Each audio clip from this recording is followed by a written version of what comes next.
Sveiki pabudę su TV1. Noriu, kad plačiai atmertumėte akis, nes šį rytą bus į ką pasižiūrėti. Mes gaminsime pagerintus barščius, kitaip sakant, barščius su kokybės ženklu. O šiam patiekalui pasigaminti mums reikės nei daug, nei mažai. Mums prireiks baklažano, paprikos, obuolių, bulvių, morkų, česnako, svogūno, šiek tiek jautienos, kad pagerintų kvapą ir skonį, be abejo burokėlių ir alyvuogių aliejus. Jeigu jūsų vanduo jau verda, galime įdėti jautieną į puodą. Jautieną virsime apytiksliai 20 minučių, o per tą laiką pasiruošime visas kitas daržoves. O pradėti aš norėčiau iš tikrųjų nuo baklažano.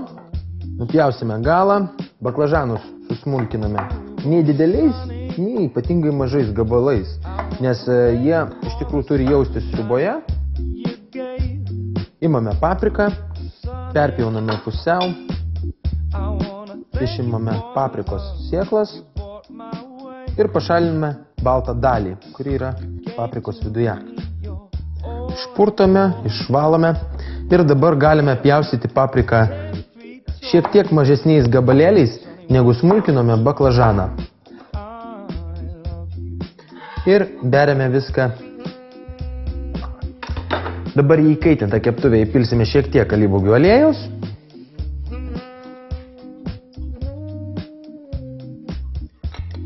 Ir subersime baklažanus su paprikomis.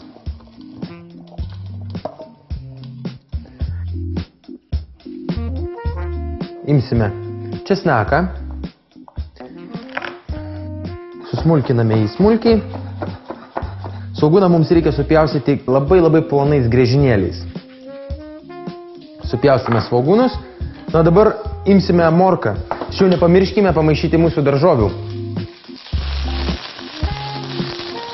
Kaip tai atrodo, ne per geltonos jos? Man atrodo, dar galima šiek tiek pakepti. Ir paskubėti reikia su morka. Morką pjauname išilgai ir pjaustysime mažyčiais ketvirtadaliais. Štai pažiūrėkite, kaip gražiai atrodo mūsų daržovės. O dabar mes jas dar labiau praturtinsime šiomis 3 daržovėmis. Primenu, jog nepamirštumėte šiek tiek pamaišyti kepamų daržovių. Dabar jau galime sulėtinti ugnį, imsime bulves ir supjaustysime jas kubeliais. Subėrę bulves paverdame apytiksliai 15 minučių. Nulupsime obuolius ir supjaustysime stambesniais gabalėliais.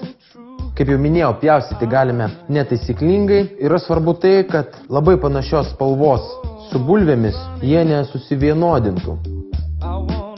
Obuolių kepti nereikia, tačiau reikia šiek tiek patroškinti. O tam mes įpilsime keletą samtelių sultinio iš mūsų sriubos ir kartu viską patroškinsime. Dabar galime suberti daržovės į sriubą, šiek tiek šviežio pipiro, šiek tiek druskos, sudėsime burokėlius.